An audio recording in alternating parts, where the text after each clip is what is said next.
దేవుని పరిశుద్ధ నామానికి మహిమ కలుగును గాక. హల్లెలూయా. రోజు మీకు ప్రధానంగా దేవుని వాక్యాన్ని శుభవారం ధ్యానించేద్దాం. పరిశుద్ధ గ్రంథంలో ఎఫెసీ పత్రిక 4వ అధ్యాయం 15వ వాక్యాన్ని ఇది వాక్యాంశంగా చదువుకుంటే, ప్రేమగలిగి సత్యము చూపించు క్రీస్తు మనం అన్ని విషయంలో ఎదుగును అనే మాట అక్కడ రాయబడుతుంది. మనము అన్ని విషయంలో ఎదుగును. కొన్ని విషయాలని ఏమి అక్కడ మెన్షన్ చేయలేదు కానీ అక్కడ అపోస్తలుడైన పౌలు ఎఫెసీ సంఘానికి రాస్తూ మనం అన్ని విషయంలో ఎదగాలి. ఒక్క విషయం కాదు.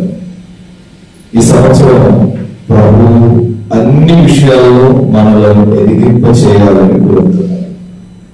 అందుకే ఎఫెసీ సంఘముతో మాట్లాడుతూ మనం అన్ని విషయంలో ఎదుగుతాము. ప్రతి ఒక్కరికి ఎదిగే జీవితం కావాలి. అయితే ఎలా ఎదుగుతామో, ఏ విషయంలో ఎదుగుతామో అనేది మీకు తెలియాలి. ఎలా ఎదగాలి, ఎలా ఎదిగింపబడాలి, ఎలా ఎదుగుతామో అని నువ్వు ఆలోచన చేయాలి. అది నీకు తెలియాలి. మన పరలోకపు తండ్రి కూడా మనలో ఎదుగుదలను చూస్తారు. ఒక మొక్క నాటినప్పుడు ఆ మొక్క రోజు రోజుకు పెరిగి పెద్దదవ్వాలి, అది ఎదగాలి అని చూస్తాం. మనం కన్నా బిడ్డలు కూడా వాళ్ళు వంశంలో ఉన్నత శిఖరాలకు వాళ్ళు చేరాలి, వాళ్ళు ఎదగాలి అనేది మనం కోరుకుంటాం. వీళ్ళ ఒక సువార్త 12వ అధ్యాయం 26వ వాక్యం. కాబట్టి అన్నిటికంటే తక్కువైనవి మీ చేత కాకపోతే తగ్గిన వాటిని గురించి మీరు చింతింపనేలా? తగ్గిన వాటిని గురించి మీరు చింతింపనేలా? నువ్వెలాగూ ఎదుగుచున్నావో ఆలోచించమంటున్నాడు. ఆయన ససేవకులుగా సంచరించే రోజుల్లో యేసు ప్రభు దగ్గరికి చాలా మంది వచ్చారు. ఆయన మాటలు వినాలని కొందరు అవసరాలను వచ్చారు, కొందరు ఆయన సన్నిధిలో ఆయన చెప్పే మాటలు వినాలని ఆయన దగ్గరకు వచ్చారు. అది పెట్టాడు కదా, ఇదిగో అన్నిటికంటే తక్కువైనవి మీ చేత కాకపోవచ్చేమో కానీ వాటిని గురించి చింతింపలేనా? నువ్వు చింతించుచున్నావు, దేనిని బట్టి చింతించుచున్నావు? వాటిని సెలవిస్తుంది కదా, వాటిని గురించి నీవు చింతించే ఆ మనసు ఎలా అని ఇక్కడ అడుగుతున్నాడు. పువ్వులు ఎలా ఎదుగుతున్నావో ఆలోచించండి. పువ్వులు ఎలా ఎదుగుతుందో, దినదినం అది పుష్పించే జీవితాన్ని ఎలా కలిగి ఉంటుందో, నీ ఆధ్యాత్మిక జీవితంలో నీవు కూడా అట్టి జీవితాన్ని కలిగి ఉండాలని ప్రభువు కోరుకుంటున్నాడు. మరికొన్ని సువార్తల్లో చెప్పాడు, ఆకాశ పక్షులు ఎలా ఎదుగుచున్నావో, ఎలా పోషించబడుతున్నదో ఆలోచించుడి. అవి విత్తము, కోయలు, కొట్టలు కోర్చుకు, అవి దాచుకో. వాటిని ఎలా నేను దీవిస్తున్నాను, ఎలా వాటిని ఆశీర్వదిస్తున్నాను, అవి ఎలా ఎదుగుతుందో, అవి ఎలా దీవించబడుతుందో, అవి ఎలా కడుపు నిండా భుజిస్తుందో ఒకసారి ఆలోచించండి. అవి కొట్టలో కూర్చుకున్నావు, పరలోకపు తండ్రి వాటిని పోషించుచున్నాడు కదా. నీ పోషణ సాధన దేవుడు ఎరిగి ఉన్నాడు. నీవు పోషింపబడాలనే కోరుకుంటున్నాడు. నీవు నిత్యము పోషింపబడాలని కోరుకుంటున్నాడు. ఎదిగే జీవితం ప్రతి సావుకునికి, ప్రతి విశ్వాసికి కావాలని సావుకుడిగా తెలియజేస్తున్నాడు. పిల్లరా, ఈ ఎదిగే జీవితం ఉన్నవారు భౌతికంగా ఎదగాలి, ఆత్మీయంగానూ ఎదగాలి. భౌతికంగా ఎదిగినప్పుడు వారి జీవితము దీవెనకరంగా ఉంటుంది. ఆత్మీయంగా ఎదిగినప్పుడు కూడా వారు ఎదిగే జీవితంలో కలిగి జీవించాలి.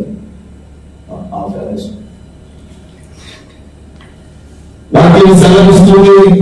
ఆశీర్వాదం ఎందులో ఉన్నది అంటే ఎదిగే ఎదుగుదలలో ఆశీర్వాదం దాగి.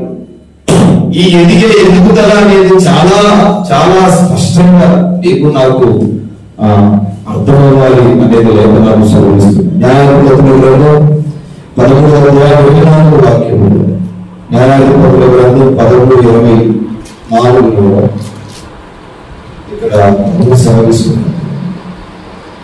తరువాత స్త్రీ కుమారుని కని అతనికి సంసోను పేరు పెట్టాను. ఆ బాలుడు ఎదిగినప్పుడు యెహోవా అతన్ని ఆశీర్వదించు. ఒక దత్తపుత్రుడు సంసోను, ఒక దత్తపుత్రుడు ఏ పాపమును ఎరగనివాడు, ఒక వ్రతపుత్రుడుగా పిలువబడిన వాడు. వ్రతపుత్రుడు పుట్టాడని అతనికి సంసోను అని పేరు పెట్టాడు. ఆ బాలుని ఎదుగుతూ ఉన్నప్పుడు దేవుడు అతన్ని ఆశీర్వదిస్తూ వచ్చాడు. అదే మన ఇర్మియా గ్రంథం 12:2 ఇర్మియా కూడా చాలా స్పష్టంగా మాట్లాడతాడు. నీవు వారిని నాటుచున్నావు, వారు వేరై తన్నుచున్నారు, వారు ఎదిగి ఫలములిచ్చి నిచ్చుచున్నారు. వారి నోటికి నీవు సమీపంగా ఉన్నావు, కానీ వారి అంతరింద్రియములు నీవు దూరముగా, వారి అంతరింద్రియములన్నీ వారికి దూరముగా ఉంది. అందుకే అంటాడు, ఆత్మీయ అభివృద్ధి ఎక్కడ ఉంది అంటే నీవు ఎదిగే ఆ ఎదుగుదలలో దాగి ఉంది. నీవు ఎదిగే ఆ ఎదుగుదలలో ఆత్మీయ అభివృద్ధి దాగి ఉంటుంది. ఎప్పుడు కలుగుతుంది అంటే ఎదిగినప్పుడే ఆశీర్వాదం కలుగుతుంది. కొన్నిసార్లు అంతకంతకు దిగసారిపోతూ ఉంటాం. కష్టపడే ప్రతి రూపాయి చిరిగిపోయిన సంచిలో కవర్కి ఏదైనా అది చిరిగిపోయి ఉంటే దాంట్లో వస్తే మనకుండే పాపుడు అనేది కొంచెం చిరిగిపోయి ఉంటే వేసే ప్రతి వస్తువు దాంట్లో కింద పడిపోతుంది. ఈనాడు సంపాదించే ప్రతి రూపాయి నీ చేతులాగా రాకుండా అది చేజారిపోతుంది అంటే నువ్వు ఇంకా ఎదిగే జీవితంలోకి రాలేదు, నువ్వు చేజారిపోయే స్థితిలోనే ఉన్నావు. సాధారణంగా ఆ విధమైన కోణములో నేను అమర్చి, ఆ విధమైన కోణములో నేను ఆ స్థితికి అతడు ఆ కారణమైనట్టు అలవాటు చేసేసాడు. ఈ సంవత్సరం ఆత్మీయతలో భూమి మీద ఎన్నో విషయాలు ఉన్నాయి. అయితే అన్ని విషయాలలో ఈ సంవత్సరం ఎదుగుదల కావాలి. ఈ ఎదుగుదల దేనికి అంటే నీ జీవితం కట్టబడడానికి, నీ కుటుంబం దీవించబడడానికి, నీ యొక్క ఆ సంతానము వృద్ధి చెందడానికి ఈ ఎదుగుదల కావాలి. అందుకంటాడు ఎదిగినప్పుడే కదా ఆశీర్వాదము దాని ఫలములు కలుగుతాయి. ఎదిగిన సంఘంలోనే ఫలాలు కనబడతాయి. ఎదగని జీవితం ఎప్పుడు గొడ్రాలి అనే నిందలు మోసుకునేది. ఎదిగాను అనేది ఎప్పుడు కనబడుతుంది అంటే నేను ఫలిస్తూ ఉన్నప్పుడు ఆ ఎదుగుదల కనబడుతుంది. కొన్ని చెట్లు కాయలు మీరు ఎందుకంటే అది గొడ్రాలి అనే నిందలు, అది ఎదిగే జీవితంలో.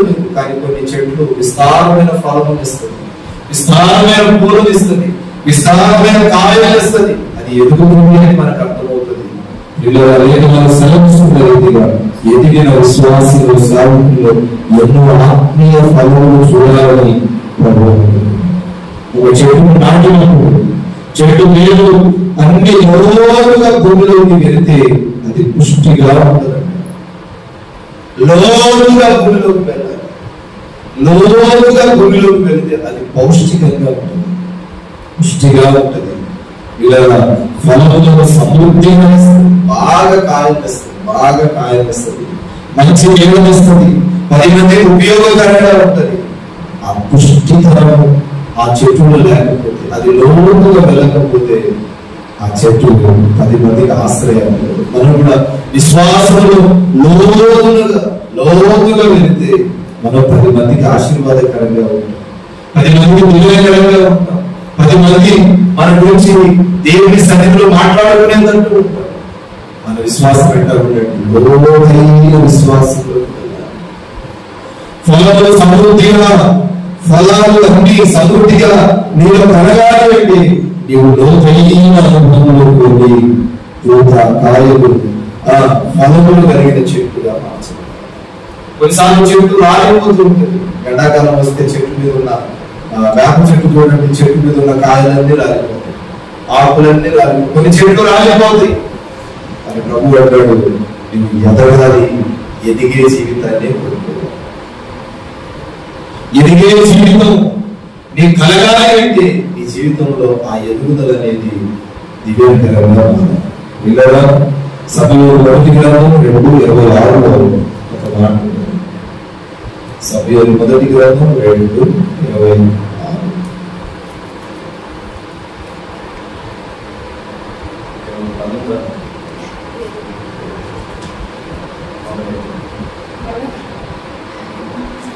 మాట్లాడాలని నేను వెయిట్ చేస్తాను. బాబు ఇద్దరు కావాలా? ఆతిథ్య పని చేస్తాను.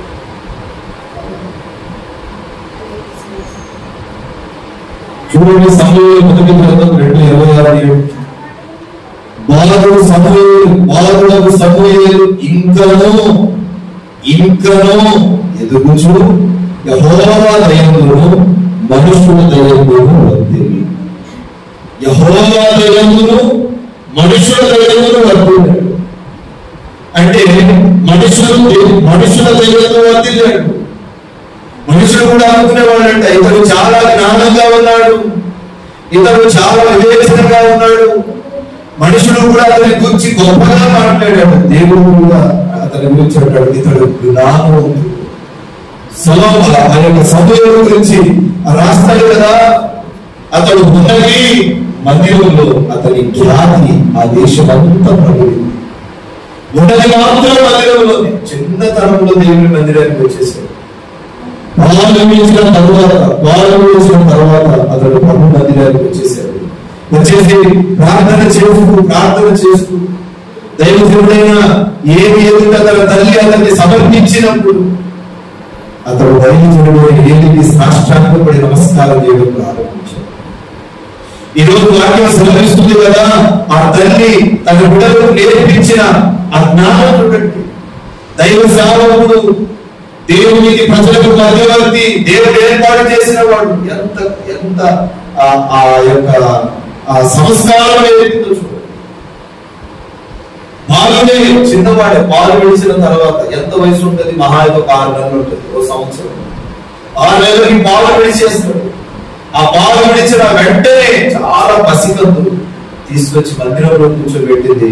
మందిరంలో కూర్చోబెట్టి దైవ సేవకుడు ఏది కూర్చోబెట్టింది, అయ్యా ఇతన్ని ఇక్కడ వదిలిపెట్టి వెళ్ళాలనుకుంటున్నాను, ఇతను ఇదిగో దేవుని సన్నిధిలో నేను చేసుకున్న తీర్మానానుసారంగా ఇతను వర్ధిల్లాలనుకుంటున్నాను, ఇతన్ని ప్రభు సేవకుడు సమర్పించాలనుకుంటున్నాను అన్నప్పుడు ఆ ఏరియా అంటాడు, ఈ పసివాడు, ఈ చిన్నవాడు ఎట్లా ఉంటాడమ్మా, ఈ చిన్నవాడు ఎట్లా ఉంటాడు, ఈ చిన్నవాడు ఉండలేడు, ఎట్లా ఉంటాడు అని ఆ యొక్క తల్లిని దైవజనుడని ఏమి అంటాడు, ఈ చిన్నవాడు ఎట్లా ఉంటాడు, చిన్నవాడు ఉండలేడు అని అంటే అమంటది, అయ్యా మీరు అట్లా మాట్లాడమంటండి, వాళ్ళు ఉంటారు, నేను దేవునితో తీర్మానం చేశాను. బాలుడైన సమూయేలు ఇంకను ఎదుగుచు అన్న పదాలు అక్కడ చూస్తారు. అంటే అప్పటి వరకు, గత కాలం వరకు ఆయన ఎదగలేదా అంటే ఎదిగాడు, కానీ ఇంకను దానికంటే కొంచెం ఎక్కువ మెట్టెక్కాడు, స్టెప్ ఎక్కాడు. అందుకే అంటాడు అతడు ఇంకను అంటే ఒకప్పుడు ఎదగలేదా అంటే ఎదిగాడు. ఆ ఎదిగిన ఆశీర్వాదాలకు కొంచెం పుష్టింగ్ ఇచ్చారు, కొంచెం ఎదిగాడు, ఇంకా ఎదుగుతూనే ఉన్నాడు. మనం గత సంవత్సరం అంతా ఎదిగాము, కానీ ఈ సంవత్సరం ప్రభు అన్నాడు, నేను ఇంకా ఎదగాలి. గత సంవత్సరం అంతా ఓ ఎదుగెట్టారు దేవుని యందు విశ్వాసం. ఈ సంవత్సరం ఈ జీవితాన్ని, గత సంవత్సరం అంతా ప్రార్థనలు నేర్చుకున్నావేమో, ఈ సంవత్సరం మాటలు పడే వరాన్ని నేర్చుకో. గత సంవత్సరం అంతా పరిశుద్ధ గ్రంథాన్ని చదివే వాళ్ళని నేర్చుకున్నావేమో, ఈ సంవత్సరం దర్శనాలు చూసే వాళ్ళు నేర్చుకోవాలి. అందుకే అంటాడు, ఇంకా దేవుని కృప ఎదగాలి. ఎదిగే జీవితం ప్రతి ఒక్కరికి కావాలి.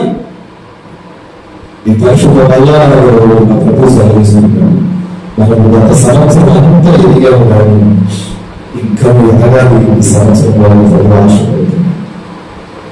ఆశపడండి, ఎదగాలని ఆశపడే ప్రతి ఒక్కరిని దేవుడు ఈ సంవత్సరంలో ఎదుగుదల విస్తారముగా కలిగించేది. ఆశ కలిగితే ఈ సంవత్సరం ఎదుగుదల నా ప్రభు తినడానికి తిండి లేక, ఉండటానికి వస్త్రం, ఇల్లు లేక, కట్టుకోవడానికి వస్త్రం లేక, ఒకవేళ సతమతమవుతున్నామే, దేనికి ఎదుగుదల జీవితం ఏ రీతిగా మారింది అని అనుకుంటున్నాను. ఆ స్థితి నుండి నా ప్రభువు ఈ జీవితాన్ని మార్చుకుంటాడు. కష్టాల కడలిలో, కన్నీటి శోక సంద్రంలో ఒకవేళ ఈ సంవత్సరం నేను అలకటిస్తున్నాను అని ఒకవేళ అనుకుంటున్నావేమో, దేవుడు కూడా విశ్వాసం అది గౌరవ కార్యం, ఘనమైన కార్యం, అద్భుత కార్యం. మనుషుల మీద ఆశ పెట్టుకున్నటువంటి దేవుని సన్నిధిలో ప్రార్థించడం వేరు. మనుషులు ఆ సేవకుడికి అన్ని ఉన్నప్పుడు అందరూ వస్తారు, ఏమీ లేనప్పుడు నెట్టివేస్తారు. వాడు మానవుడు, వారి స్వబుద్ధి అదే. అన్ని ఉన్నప్పుడు ఘనమైన వ్యక్తిగా చూస్తారు. కొంచెం నీవు ఒక స్టెప్ కిందకి దిగితే నీ స్థితిని బట్టి నేను హింసిస్తారు, నేను వారు మనోదయాలకు గురి చేస్తారు. లెక్క కూడా చూడండి, సమయంలో చూడండి, అతడు దేవుని మందిరంలో ఇంతకెంత ఎదుగుతూ వచ్చాడు. మనం గత సంవత్సరం ఎదిగామని, ఈ సంవత్సరం ఎదగకుండా ఉండాలని కాదు, కానీ ఎదిగే జీవితం నీకు నాకు చాలా అవసరం. ఇలా సువార్త 2వ వచనంలో ఒక మాట ఉంది,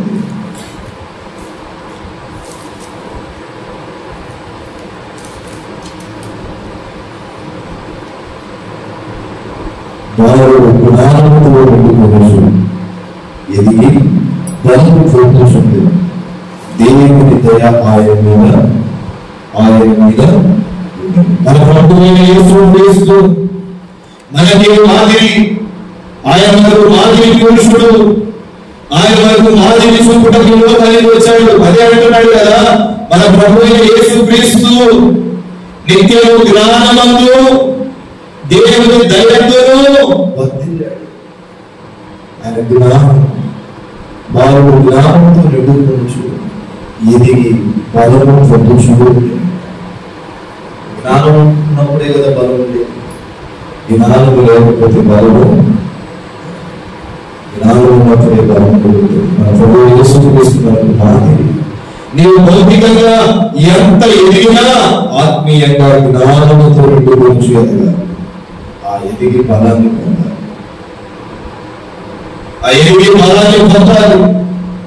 మీరు భౌతికంగా ఆత్మీయంగా ఎదగకుండా చేసే ఎన్నో ముళ్ళ కంచెలు ఈ జీవితంలో భౌతికంగా ఆత్మీయంగా ఎదగకుండా ఆశీర్వాదాలు కొన్ని కార్యాలు ఉంటే, మార్క్స్ వార్త 4:7 చూస్తే ఆ కార్యాలు ఉంటుంది.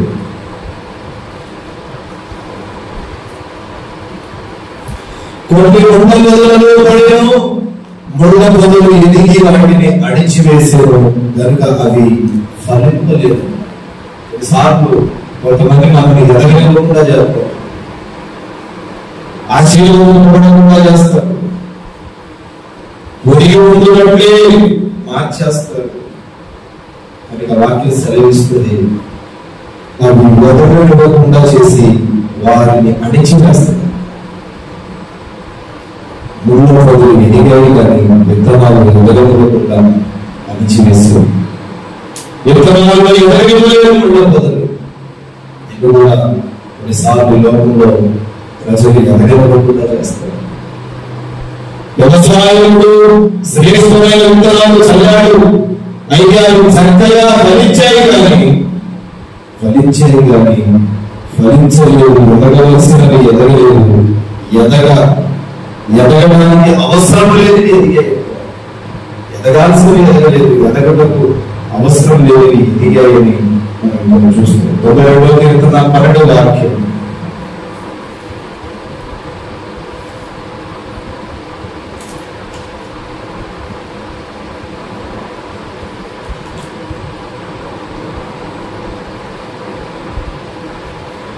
నీతిమంతులు ఖర్జూర వృక్షములదే మరువైపోయి యెహోవాను మీది దేవదారు వృక్షముల వారు.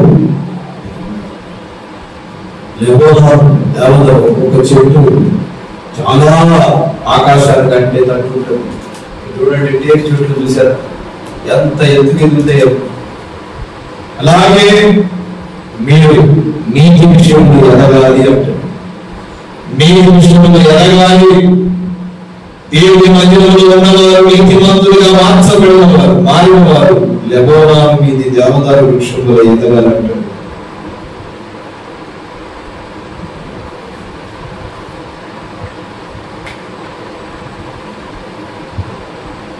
నీటి కాలంలో ఎవరుగా నాటబడిన చెట్టు వల్ల నీవు మారాలి. సరే, ఎఫెసీ పుస్తకం 4:15 ఏ విషయాల్లో ఎదగాలో చెప్తారు. 11 నుండి చదవండి. అక్కడ విశ్వాస విషయంలో 11వ వచనం, మనమందరము విశ్వాస విషయంలో దేవుని కుమారుని గురించిన జ్ఞాన విషయంలో ఏకత్వం పొంది సంపూర్ణ పురుషుల వరకు, అనగా క్రీస్తులకు కలిగిన సంపూర్ణతకు సమానమైన సంపూర్ణత గలవారు వరకు విరాలని. మొదటి ఏ విషయం ఎదగాలి? విశ్వాసం.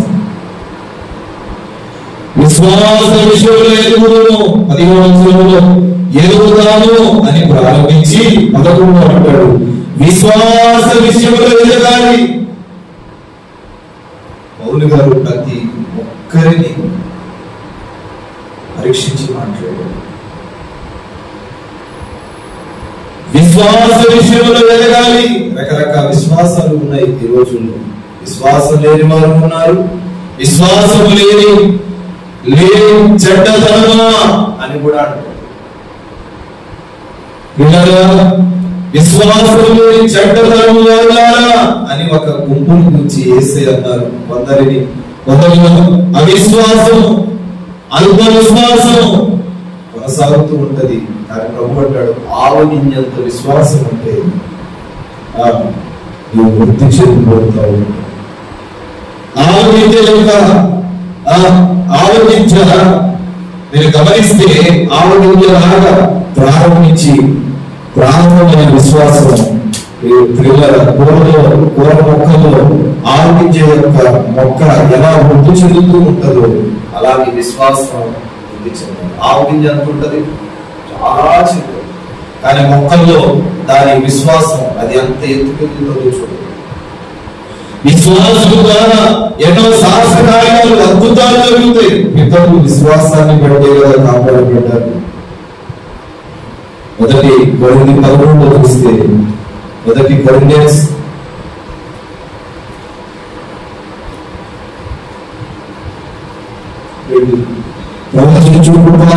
కలిగి మరణములన్నీ జ్ఞానమంతయు ఎరిగిన వాడు అయిన కొండలను పెరిగిపగల పరిపూర్ణ విశ్వాసం గలవాడైనను ప్రేమ లేని వాడనైతే నేను వ్యర్థుడు. ప్రేమ లేని వాడనైతే నేను వ్యర్థుడు. బైబిల్ చదవాలండి అమ్మగారు, త్వరగా తీయాలి. నేను చదవాలి. ప్రేమ లేని వాడనైతే వ్యర్థుడు. ఇక్కడ అంటాడు చూడండి, లూకాసు వార్త 17:5. లూకాసు వార్త 17:5.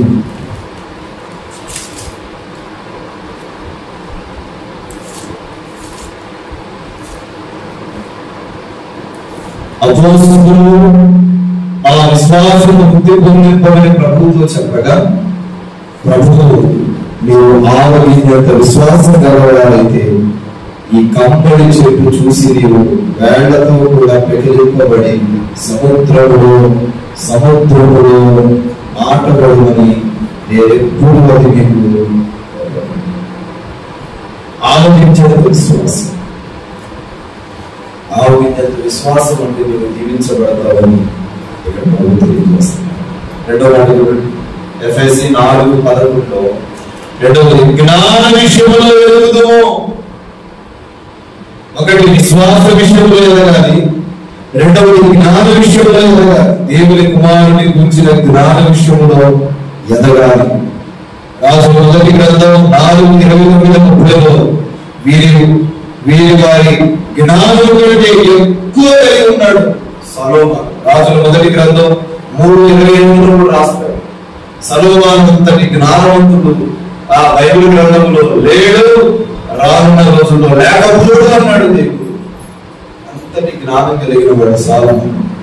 జ్ఞానం బుద్ధి పెరగాలి, జ్ఞాన సంపద కలిగి క్రీస్తులో నేను ఎదగాలి.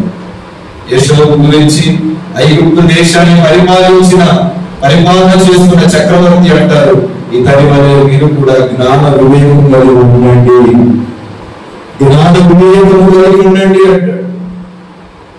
దాని గురించి బబులోను సామ్రాజ్యంలో వారందరూ చెప్పుకుంటారు, ఇంతటి జ్ఞానము మనము పొందుకుంటారు. జ్ఞాన విషయంలో దేవుని కృపయందు మనం పట్టబడాలి. కొలస్సీయులకు రాసిన పత్రిక 1:28 కొలస్సీయులు 1:28 ప్రతి మనుషుని క్రీస్తునందు సంపూర్ణునిగా చేసి ఆయన ఎదుట నిలబెట్టవాలని సమస్త విధములైన జ్ఞానమును మేము ప్రతి మనుషునికి బుద్ధి చూపుచు ప్రతి మనుషునికి బోధించుచు ఆయనను ప్రకటించుచున్నాము. ఆయనను ప్రకటించుచున్నాము, ఆయననే ప్రకటించుచున్నాము. ఇలా ఆయనను ప్రకటించే వారి వలన ఉండాలి. మన ప్రభువు రక్షకుడైన యేసుక్రీస్తు అనుగ్రహించు కృపయందు జ్ఞానముతో అభివృద్ధి పొంది ఆయన ఇప్పుడు యుగాంతము దినముల వరకు మనకు మహిమ కలుగుటకు ఆయన ఉంటుందంటే మనము కృపయందు జ్ఞానమందు అభివృద్ధి చెందాలి. ఈ రెండు మనలో ఉండాలి. ఈ రెండు ఉన్నప్పుడు దీవించాలి. మొదటి పత్రిక 2వ అధ్యాయం, పేతురు రాసిన మొదటి పత్రిక 2వ అధ్యాయం 3వ వచనం. క్రొత్తగా జన్మించిన శిశువులను కూలిన వారై నిర్మలమైన వాక్యమును పాలన నిర్మలమైన ఆత్మ సంబంధము పాలన రక్షణ విషయంలో ఎదుగు నిమిత్తము ఆ పాలనను అపేక్షించు. మూడవది రక్షణ విషయంలో ఎదగాలి. ఒకటి విశ్వాస విషయంలో ఎదగాలి. రెండు జ్ఞాన విషయంలో ఎదగాలి.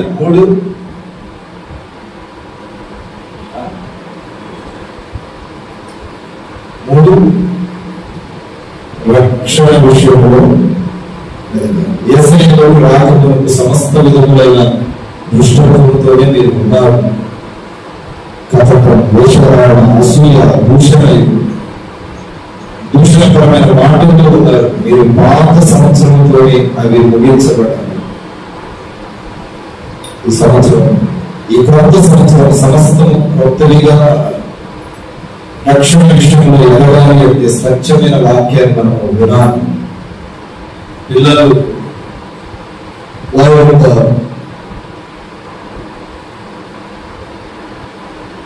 పోషణ, ఆహారం, చదువు విషయాల్లో ఎంతో శ్రద్ధ తీసుకుంటారు కదా, మీరు అలాగే వాక్యం విషయంలో కూడా శ్రద్ధ వహించాలి.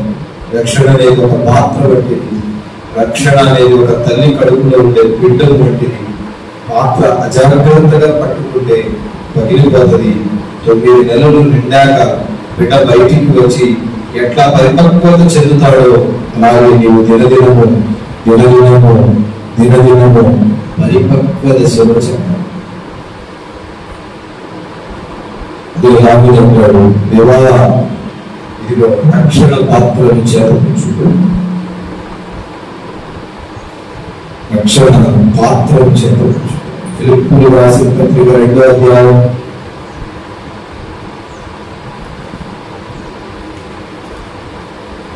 12వ వచనం. మీరెల్లప్పుడూ విధేయులై ఉన్న ప్రకారం నా ఎదుట ఉన్నప్పుడు మాత్రమే కాక మరి ఎక్కువగా నేను మీతో లేని ఈ కాలమందున భయముతోనూ మడుగుతోనూ మీ స్వంత రక్షణను కొనసాగించుకోండి. రక్షణను ఏం చేయాలంట? రక్షణను ఏం చేయాలంట? కొనసాగించుకోవాలి. సంఖ్యాకాండం 6వ అధ్యాయం 5వ వచనంలో ప్రతిష్ఠిత విషయంలో జాగ్రత్తగా ఉండి ఎదగాలి. ప్రతిష్ఠిత నా జీవులకు తలవెట్టుకులు అనేవి ప్రతిష్ఠితగా కనబడుతుంది కనుక వాటి విషయంలో ఎదగాలి అంటే దీనికి మన పరిశుద్ధత విషయంలో సమయంలో పరిశుద్ధతను నిష్ట కలిగి మనం జీవించాలని ప్రభు కోరుతున్నాడు. సంవత్సరం తల వెంట్రుకలు తెలియగా ఏ విధంగా అయితే గోరుముందు చేయించిందో, ఆ ప్రతిష్టత ఏ విధంగా అయితే పోయిందో అట్లా ప్రతిష్టతను పోగొట్టుకోకుండా పరిశుద్ధతను కాపాడుకొని సమూహుడు వలె యేషోబు వలె మనం మార్చబడినప్పుడు దేవుడు మన జీవితంలో వేరు చేస్తాడు. దేవుడు కొన్ని మాటలు దీవించుకోవాలి. ఎన్ని మాటలు చెప్పాను? 4 మాటలు చెప్పాను.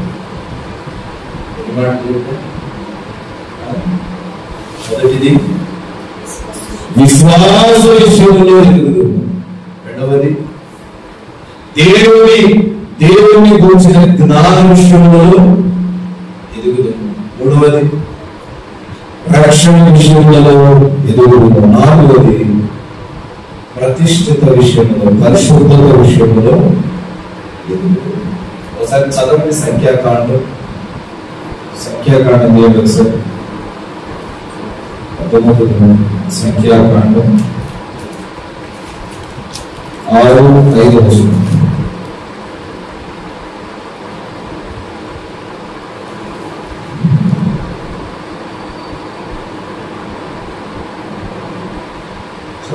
సంఖ్యాకాండం 6:5.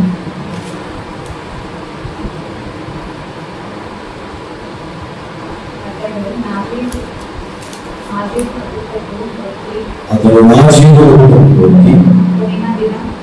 దినము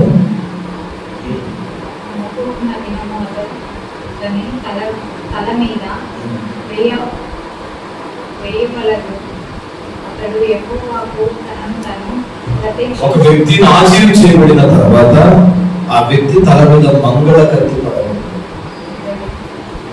ఆ కత్తి పడితే అతని నిష్ఠపోతుంది. నాశనం చేయబడిన వాడు చాలా జాగ్రత్తగా ఉండాలని మనం ఏం చేస్తాం? మేరీ మాత గుడి దగ్గరకు, కరుణామాత గుడి దగ్గరకు ఇంకా వెంటనే సంవత్సరానికి ఒకసారి గూడు క్రైస్తవులు తగదు. పెరుగన్నప్పుడు వెంట్రుక పెడితే ఏం చేస్తారు? తీసి. కొంతమంది అయితే ఆ పెరుగన్నాన్ని మీ వెంట్రుకే కదా వేసుకొని తినొచ్చుగా, ఎందుకు పడేసి? కూరలో పడింది అనుకో, ఎందుకు తింటారు? కలుపుకొని తినేయచ్చు కదా, మీదే కదండి, మీదే కదా. మరి కలుపుకొని తినేస్తే అయిపోతుంది కదా, ఒక్కతే కదా, ఒకే వెంట్రుకే కదా. మీ వెంట్రుకలను మీరే ఇష్టపడినప్పుడు ఆ వెంట్రుక తీసుకెళ్లి ప్రభు మొహం మీద పడితే ఆయన ఎంత ఇష్టపడతాడు? తలనీలాలు ఇవ్వమని బైబిల్లో ఉందా? అన్న మేము వేరే మాతకి గుడి దగ్గరికి వెళ్ళి వెంట్రుకలు లేదని అడుగుతున్నాం. చచ్చేవాడికి లోకంలోనైనా చావాలా, క్రైస్తవంలోనైనా చావాలి. అటు ఇటు కాక మధ్య స్థాయిలో ఉంటుంది. బైబిల్ ఏం చెప్తుంది?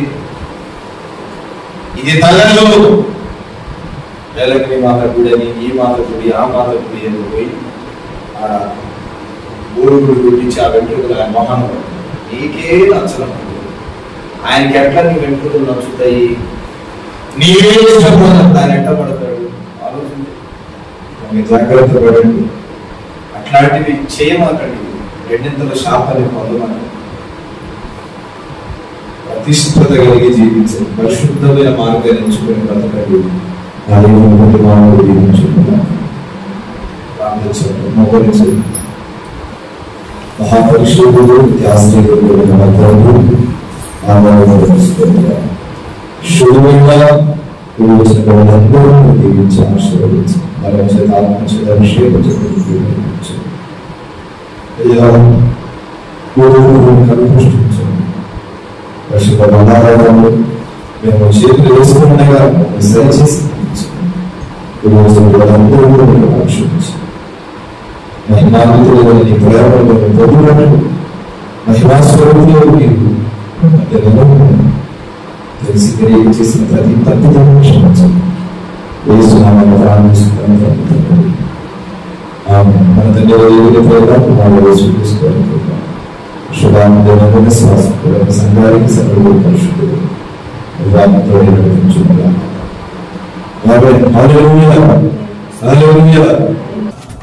బ్రదర్ బి అభిషేక్ నాయకు, నాగేశ్వరం తండా, మాచవరం మండలం, గుంటూరు డిస్టిక్. మా ఫోన్ నెంబర్ 7659018230.